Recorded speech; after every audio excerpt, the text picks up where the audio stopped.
sunnah. Kemudian bada gula separlo jelas aki mangke. Sebab ini sering terjadi, terutama ketika beleban sampean rombongan nih, rombongan dan pulangnya malam. Pulangnya malam. Biasanya senikah. Ketika boleh misal dari Malang, ketika datang dari Malang, nah, Maurib pro jalan. Akhirnya sampean aniat jamak takhir. Jadi maurib elaksana akidah di waktu salat isya. Di waktu salat isya berarti niat jamak takhir. Terus sampean dari Malang mangkat. Bek kengi ngadik sampean, bek dusaam. Manabih oleh sampean dilaksanakan ke rumahnya. Ketika nyampe ke rumahnya, ke daerah TV, ke kantor misalnya. Jadi dari Malang sampean aniat jamak takhir maurib kaisa. Tapi di sampean dua sholat ini kan tidak dilaksanakan di perjalanan. Di sampean ilaksanaki tidak mak kecempot. Dosa apa tidak? Dosa apa punten? Punten. Rahman punten yakin. Mending di kamar biar nang bisa punya yakin. Padahal deki sholat itu ti kodok. Sholat itu ti kodok. Hah? Dosa. Nah, ternyata bukan. Meskipun lebih baik tetap elaksanaki perjalanan, paham?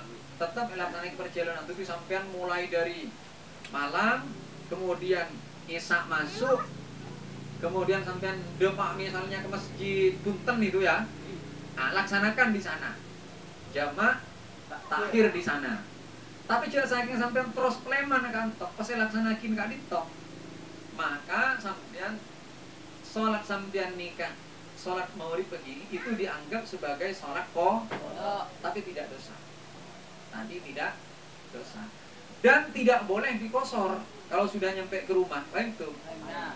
Tidak boleh dikosor. Kalau seandainya dilaksanakan di Punten, itu boleh dijamak dan dikosor. Tapi kalau sudah nyampe ke sini, itu nggak boleh dikosor. Bukan hanya dosa, tapi nggak sah.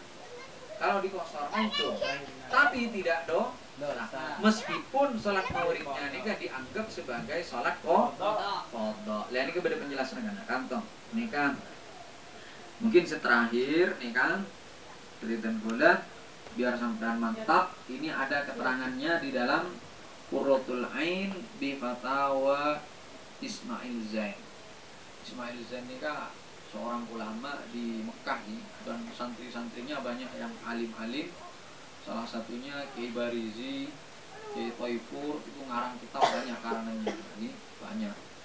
Mungkin Abi atau juga pernah ngaji beliau, dan banyak ulama-ulama santri-santri beliau yang alim-alim.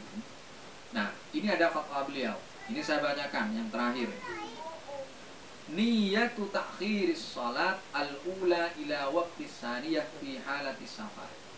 Su'alun mal hukmu ma law nawa wa huwa musafirun ay yajma'a as-salat al-ula ta'khiran ila waqti saniyah fi watanihi aw dari iqamatihi.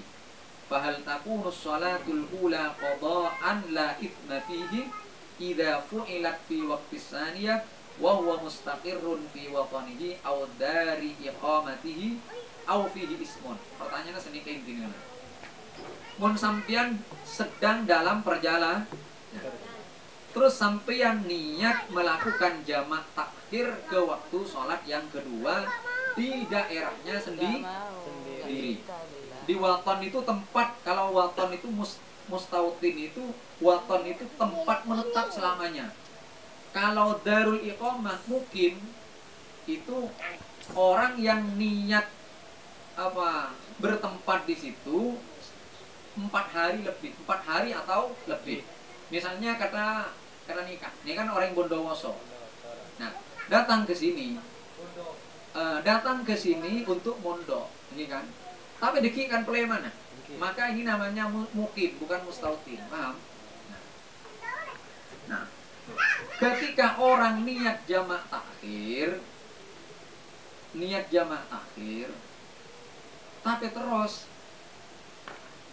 napa nyamana sholat tani tak elaksanaki perjalanan. Sholat tani elaksanaki di ketika sudah nyampai ke tanah airnya, ke tempat tinggalnya atau tempat mukimnya. Dosa apa tidak? Termasuk sholat yang pertama ini kan dianggap sebagai qadha yang dosa, yang tidak dosa ataukah dosa?